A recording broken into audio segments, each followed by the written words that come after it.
Bonjour les amis, bienvenue dans une nouvelle vidéo consacrée à l'Olympique Lyonnais. Alors vous avez vu la vignette, aujourd'hui je vais me mettre dans la peau du directeur sportif de l'OL. Directeur sportif, président, je ne me fixe aucune limite et vous voyez j'ai pris un melon de fou. Alors avant de me tomber dessus, dites-vous bien que c'est un petit exercice amusant, mais également pour montrer que si on avait été un peu plus malin cette saison, et notamment au mois de juin avant le passage devant la DNCG, eh bien on aurait pu monter sans se ruiner une équipe de folie, mais que avec l'encadrement de la DNCG, eh bien évidemment nos possibilités se sont considérablement amoindries. Donc c'est un exercice, bon vous me connaissez, hein, vous savez que j'essaye d'être le plus honnête possible, mais aussi le plus factuel possible. Pour passer devant la DNCG, Jean-Michel Aulas, donc là je me place dans une situation post-Jean-Michel Aulas, donc avait prévu de faire 112 millions de ventes pour pouvoir passer le cut, proposer un budget à peu près à l'équilibre, hein, il était quand même un petit peu déficitaire, mais bon, à peu près à l'équilibre. Et vous allez voir que moi je vais beaucoup plus loin que lui. Parce qu'en fait, moi, ce qui m'importe, c'est de saison où on finit 8e puis 7e, c'est de proposer une équipe en progrès même très très net. Et pour proposer des progrès très très très nets, il faut faire une analyse de ce qui ne va pas dans notre effectif. Et ce qui me désole à la fin de cet été, c'est que je trouve que ce qui ne va pas dans notre effectif, ne va toujours pas.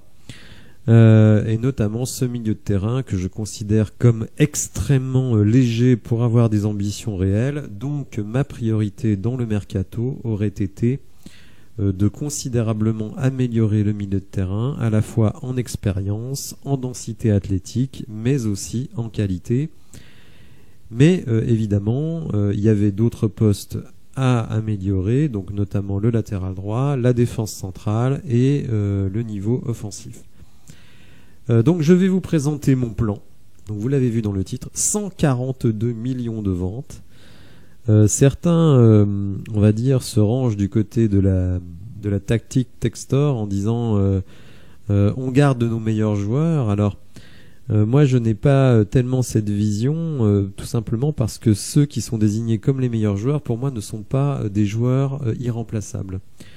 En fait, pour moi, le principe du mercato, c'est de me dire on me propose une grosse somme, par exemple pour Malo Gusto, qui est un latéral droit. Est-ce que je peux trouver un latéral droit qui est moins cher et moins coûteux, qui fasse à peu près le même boulot? Bon, je vais appliquer cette logique au milieu de terrain et à la défense centrale, puisque vous vous doutez bien, je vais sacrifier Castello Luqueba. Alors sacrifier, oui et non.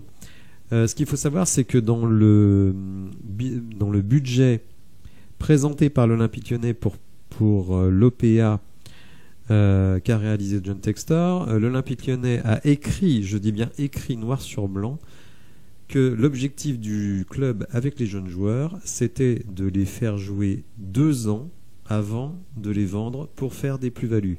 Je vous montrerai ça un petit peu plus tard, pas dans cette vidéo mais dans une autre vidéo, quand je ferai un point sur le bilan, puisque le bilan qui a été déposé n'est pas totalement complet et définitif, donc j'attendrai d'avoir le bilan définitif.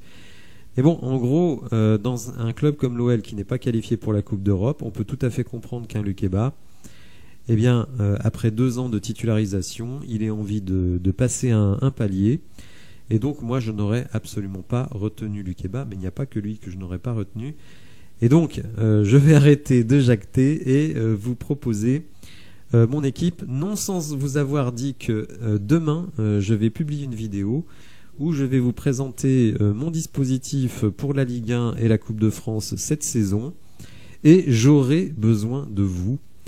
Je vous expliquerai comment demain. J'ai déjà un peu commencé, hein, dans l'onglet communauté, vous pouvez voir que je vous propose de faire l'équipe.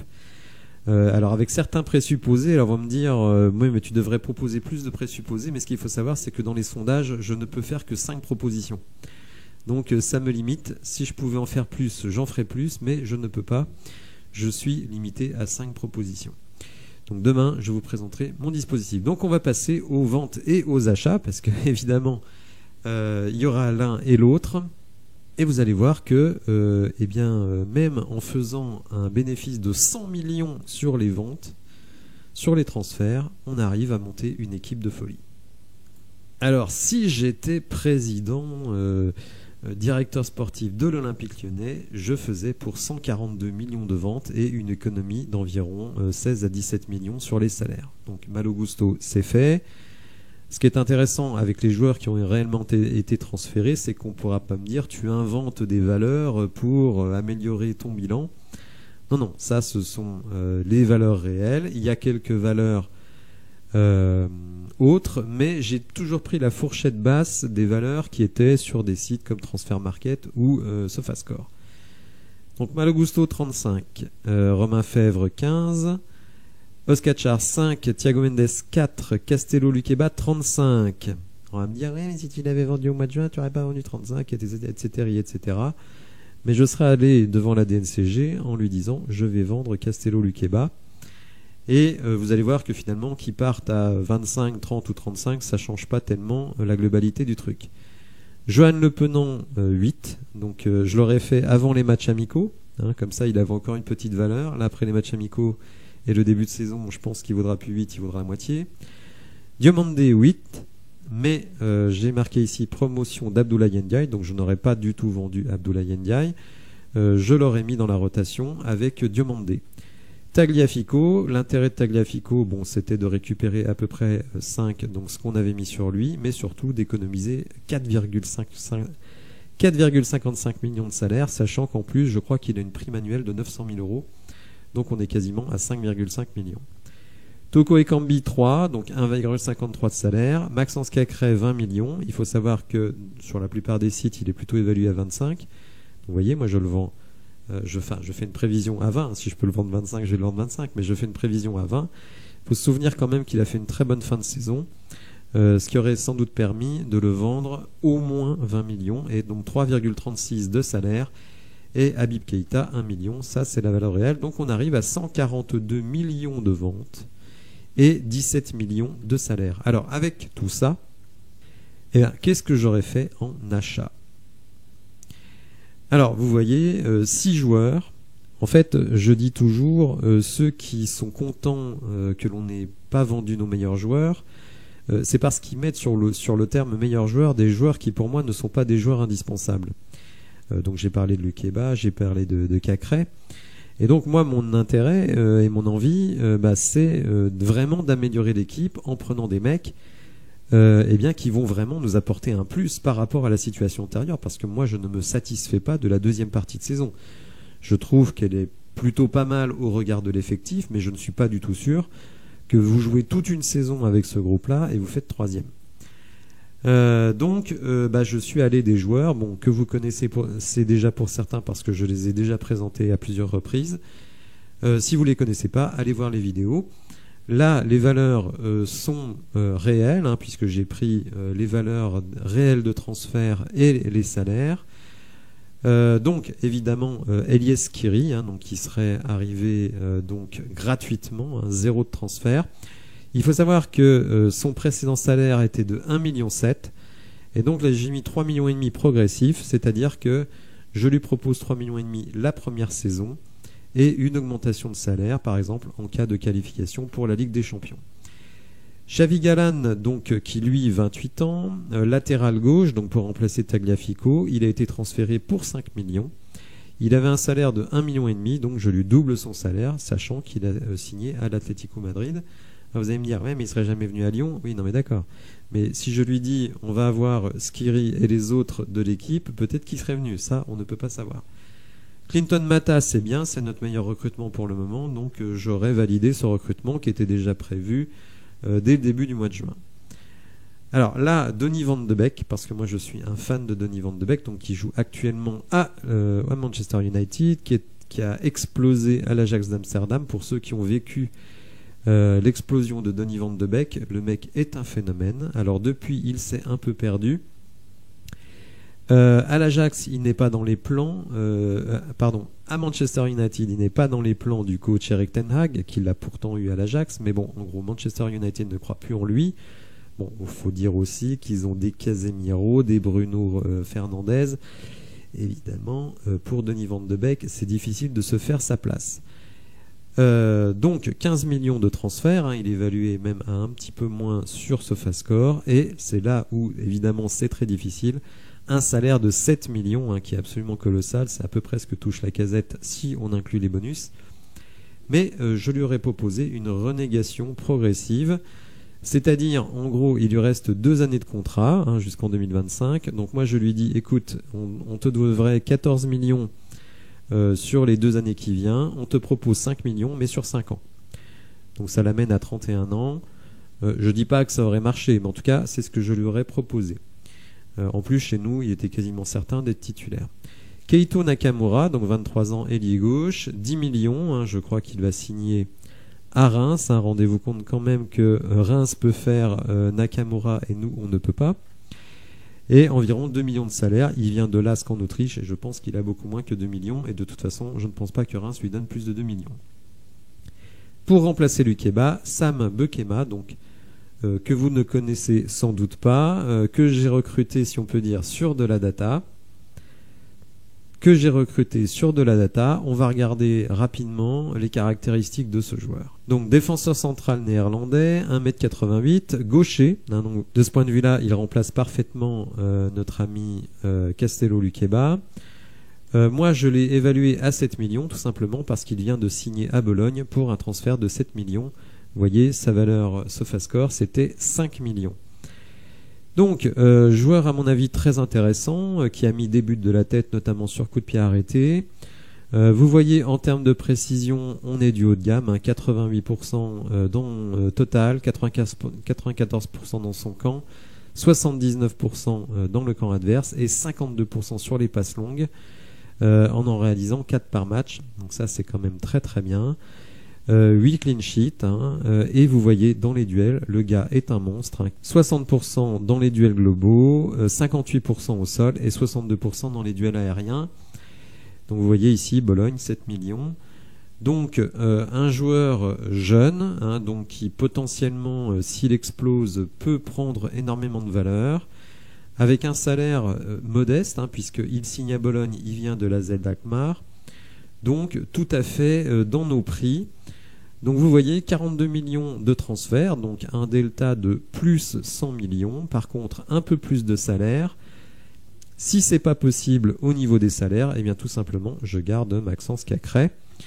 Donc effectivement, là je passe à 122 millions, mais là je ne dépense que 27 millions et surtout, j'économise le salaire de Van de Beek. Mais moi je crois beaucoup dans ce joueur. D'ailleurs, je vous rappelle qu'en match amical, il a marqué contre nous. Le seul but de Manchester United, mais surtout c'est un joueur absolument extraordinaire à la récupération et dans la projection. Je pense qu'à 26 ans il n'est pas foutu, peut-être que je me trompe, mais bon, comme je vous dis, si c'est trop risqué, je garde Maxence Cacré. Alors tout ça, ça nous fait quand même un 11 majeur vraiment, à mon avis, canon. Comme je l'ai dit, on pourra ne pas être d'accord avec moi, mais pour moi c'est un 11 majeur canon, puisqu'effectivement cette méthode me permet de garder ceux qui pour le coup pour moi sont nos meilleurs joueurs, c'est-à-dire Lacazette, Cherki, Barcola, Lopez. Et donc sur le côté gauche, je nous ai mis en 4-3-3, 4-2-3-1, vous choisirez. Donc Xavi Galán du côté gauche avec Enrique en rotation, Bekema avec Ndiaye en rotation, Lovren avec Mamadou Sarr en rotation, Mata et Koumbedi. Et vous le voyez, ça me permet de mettre Tolisso sur le banc avec Skiri en numéro 1, Van de Beek donc de l'autre côté, sachant quand même que le fait d'avoir 3 joueurs d'un profil, on va dire, assez proche, fait que quand l'un est absent, l'autre devient titulaire. Donc finalement, pour 2 postes de sentinelle, on a Skiri, Tolisso et Van de Beek. Je pense quand même que on peut faire pire. En numéro 10 dans un 4-2-3-1 ou en pointe haute sur un 4-3-3, Cherki avec rotation et Larouche. Du côté gauche, Nakamura et Jeffinho. En pointe, Lacazette et Sarr ou Kadewere. Hein. J'avais aussi pensé à Steve Mounier de Brest, qui est un joueur de grande taille, un petit peu dans le style d'Amin Sarr, mais à mon avis beaucoup plus efficace et surtout un roi du jeu de tête. Donc un joueur pas cher qui, je pense, aurait été content de venir en rotation à Lyon. Donc Steve Mounier, pour moi, ça aurait été une excellente solution. Et du côté 3, Barcola avec en rotation Kadewere, hein, qui a joué ailier droit sous Rudy Garcia, ou le jeune Mboup, que moi j'aime beaucoup. Donc regardez un petit peu, avec 140 millions de ventes, 40 millions de recrutement, regardez un petit peu l'équipe que vous êtes capable d'avoir avec des rotations totalement cohérentes, en ne se mettant évidemment pas à dos la DNCG. L'idée sur du plus long terme, évidemment, c'est d'attendre les fins de contrat d'Anthony Lopez et d'Alexandre Lacazette, puisque de toute façon, l'année prochaine, vous serez obligé de vendre Cherki et Barcola, hein, sauf s'ils acceptent de prolonger, mais bon, ça me paraît difficile à penser. Et donc, avec Cherki et Barcola, vous récupérez 100 millions. Donc, franchement, voilà. Et ensuite, effectivement, en 2025... remplacer Lopez et Lacazette par des joueurs avec des salaires beaucoup moins importants. Lovren également, hein. Lovren c'est 5 millions. De toute façon c'est simple, Lopez c'est 5 millions, Lovren c'est 5 millions, Lacazette c'est 7-8 millions. Donc vous remplacez ces mecs-là par des mecs plus jeunes et évidemment beaucoup moins chers, et donc vous faites baisser considérablement votre masse salariale. Alors n'hésitez pas à me dire dans les commentaires ce que vous pensez de mon mercato, de mon équipe définitive. Si vous avez apprécié la vidéo, n'hésitez pas à la liker, à vous abonner à la chaîne. Et donc je vous dis à demain pour vous présenter mon dispositif pour la saison à venir. J'espère que ça vous plaira. Si vous avez des idées, eh ben, n'hésitez pas à les donner. Et je vous dis à bientôt pour de nouvelles infos. Merci, au revoir.